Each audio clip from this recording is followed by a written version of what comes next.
Bonjour à toutes et à tous, j'espère que vous allez bien. Comme vous l'avez peut-être vu, je suis parti en Sicile au printemps dernier et j'y suis allé en train. De Paris à Catane, 100% en train.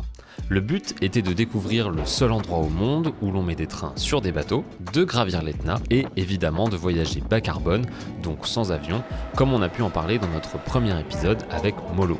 Je vous mets le lien juste au-dessus. J'ai réalisé un film complet sur ce voyage que je vous invite à aller regarder si vous voulez vivre l'aventure à mes côtés. C'est d'ailleurs des images de ce film qui défilent sous vos yeux. Mais je trouvais intéressant de vous partager mon débrief chiffré du voyage dans une vidéo séparée, notamment pour aborder la question qui fâche, celle du prix. On dit souvent que le train est beaucoup plus cher que l'avion, ce qui décourage fortement celles et ceux qui voudraient décarboner leurs vacances, notamment. Mais mon expérience et celle d'autres ferrovipates qui, comme moi, sillonnent l'Europe sur des rails, ne va pas du tout dans ce sens. Donc c'est parti pour quelques chiffres sur ce trajet en Sicile avec mon mode de transport favori, le train.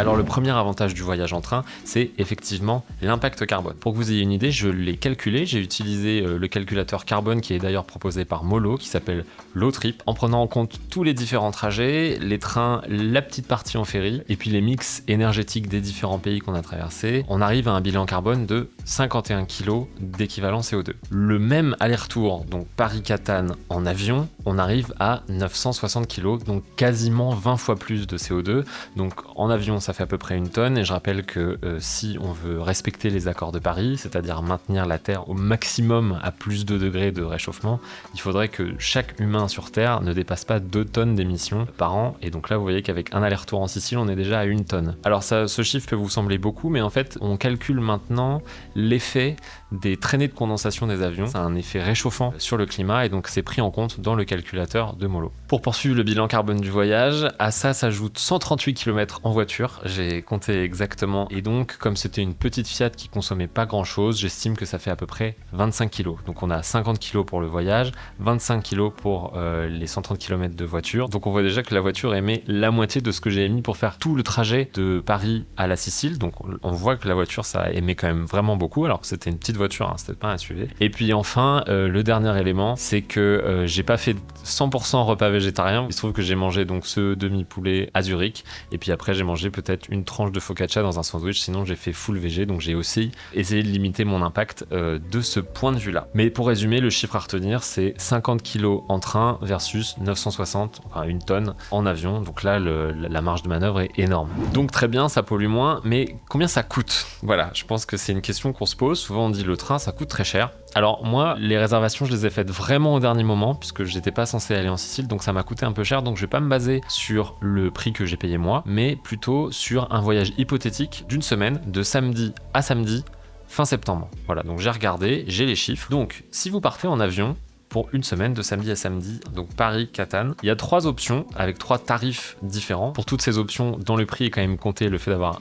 un petit bagage pour une semaine de vacances. En général, on a quand même une petite valise. Moi, j'avais un sac à dos et un plus gros sac à dos qui, dans un avion, aurait compté comme une valise. Le moins cher que j'ai trouvé, c'est Ryanair, qui coûte 140 € aller-retour. J'étais un peu choqué, c'est vraiment pas cher. Par contre, vous partez à 6h du matin de Beauvais. Donc à ces 140 € là, il faut ajouter le prix pour aller à Beauvais, sauf si vous habitez Beauvais évidemment. Et puis 6h du matin, je pense que ça veut dire qu'il faut quand même dormir à Beauvais sur place, donc il faut rajouter le prix d'une nuit d'hôtel. La deuxième option, depuis Charles de Gaulle, pareil avec une valise, c'est EasyJet, et là on est à 260 € aller-retour, Paris-Catane. Et enfin, si vous voyagez avec des opérateurs plus classiques que les opérateurs low cost, j'ai regardé pour Air France et ITA Airways. Alors là, déjà il n'y a pas de vol direct, c'est avec des escales. Donc avec des escales, ça veut dire que c'est plus long et qu'on fait plus de CO2, puisqu'on va prendre 2 avions, le décollage ça pompe pas mal, et puis en général on n'y va pas forcément en ligne droite. Là c'est beaucoup plus cher, on est plutôt dans 400-500 € l'aller-retour. À noter que Paris-Catane, c'est un tout petit peu moins de 3 heures de vol, donc c'est pas non plus instantané, c'est quand même assez loin. Voilà. Alors maintenant avec le train, en passant directement par Milan, vous n'êtes pas obligé de passer par la Suisse comme nous on l'a fait. Un aller-retour Paris-Milan, c'est 103 €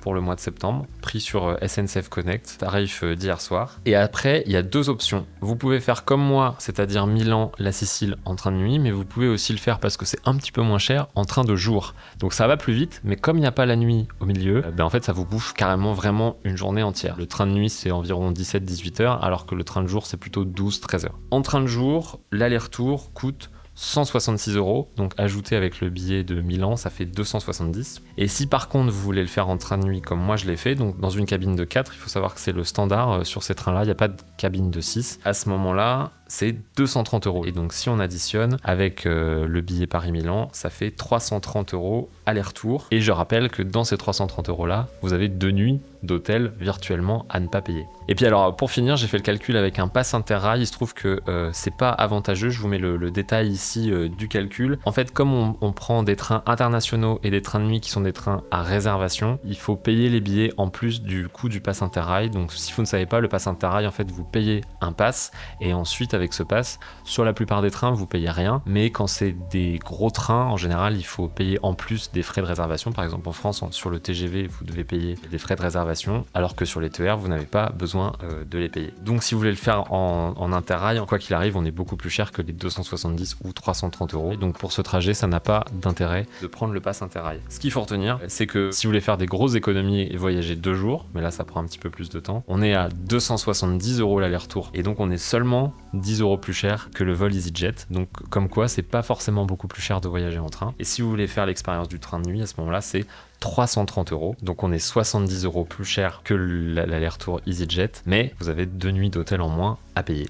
Donc voilà, c'est pas vraiment plus cher. Si vous vous y prenez bien à l'avance, c'est un mythe de penser que le train c'est vraiment beaucoup plus cher. En général, on s'en sort quand même pas trop mal. Et enfin, pour finir sur le prix, l'hôtel que j'ai pris, qui était vraiment plutôt très bien placé, était à 60 € par nuit. Pas très cher par rapport à ce que je vois d'habitude en voyage. Et la location de la voiture était à 60 € la journée, assurance comprise. Voilà, on s'en tire à 120 € pour 2 nuits et 120 € pour 2 jours de voiture. Alors pour conclure un peu ce bilan chiffré CO2 prix, en fait on voit bien que sur les prix on est à peu près dans les mêmes ordres de grandeur, alors que sur le CO2 dépensé, on est 20 fois plus gros avec l'avion, et donc on peut carrément optimiser son bilan carbone en continuant à voyager et à se faire plaisir. Alors tout ça c'est formidable, mais il y a un autre chiffre dont on n'a pas parlé, c'est le temps. Parce que le temps c'est quand même la ressource sur laquelle on n'a pas la main mise, il s'écoule tel qu'il s'écoule, et il faut faire avec. Donc je rappelle que l'aller Paris-Catane en avion, c'est 3 heures, alors vous rajoutez 2 heures avant, 2 heures après, le temps d'aller à l'aéroport, les check-in, machin, tout ça. Donc on est sur à peu près 7 heures.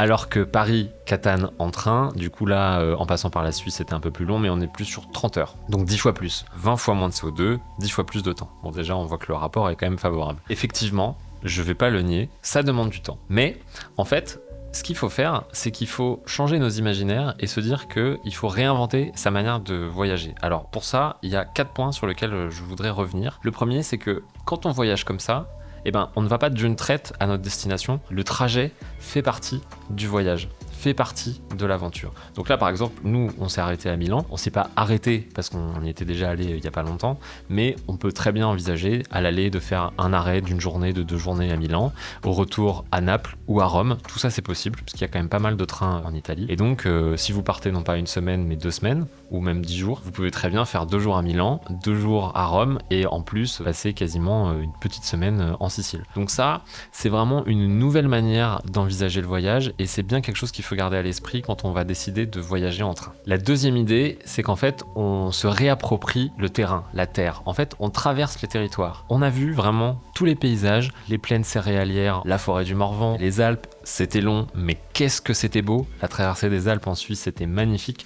Pour avoir déjà fait le Paris-Milan, c'était aussi très beau. On a traversé toute l'Italie, longé la mer avec le lever ou le coucher de soleil en fonction du moment de la journée et de quel côté vous êtes de la botte. C'est magnifique. Les champs d'oliviers à perte de vue, c'est super beau. Donc en fait, on voit le territoire et on a le temps de se l'approprier et de se rendre compte de la distance entre là où on habite et là où on va. Et du coup, on comprend bien mieux le dégradé culturel, le dégradé climatique, le dégradé historique, sur plein de choses. Et ça a une valeur que tant qu'on l'a jamais fait, on ne peut pas vraiment estimer. Ça rejoint un peu l'idée de se reconnecter à la terre, de se reconnecter au territoire. Et là, je vous fais un lien vers l'épisode qu'on a fait avec Damien Deville où on parlait justement de ce lien avec le territoire qu'il était urgent de réétablir. Troisième point, si vous voyez ça toujours comme un fardeau, ce genre de voyage, voyage. En fait, il faut pas voir que vous faites ça que pour vous faites ça aussi pour vos enfants, pour les générations futures, pour tous les autres êtres humains qui ne sont pas encore nés et qui vivront à l'avenir, et puis pour tous les autres êtres vivants de cette planète, puisque quand on voyage en ayant un impact beaucoup moins grand, et en fait on permet aux autres formes de vie, dont évidemment les humains, de continuer à prospérer. Et quand on connaît l'empreinte qu'on peut avoir en voyageant,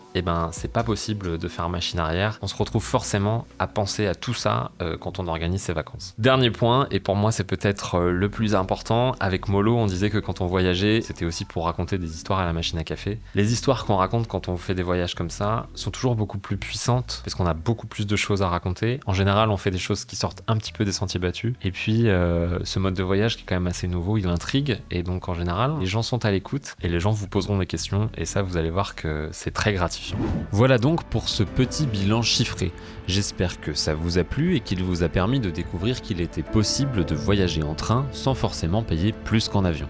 Je vous encourage à partager vos expériences en commentaire, avec pourquoi pas quelques chiffres pour ajouter d'autres exemples. Vous pouvez aussi aller voir le film complet de mon voyage. Spoiler, il nous est arrivé une vraie aventure complètement dingue lors du trajet retour. Enfin, n'hésitez pas à passer sur la page Buy Me a Coffee pour soutenir l'émission, le lien est dans la description de la vidéo. Je vous dis à très vite pour le prochain épisode, à bientôt.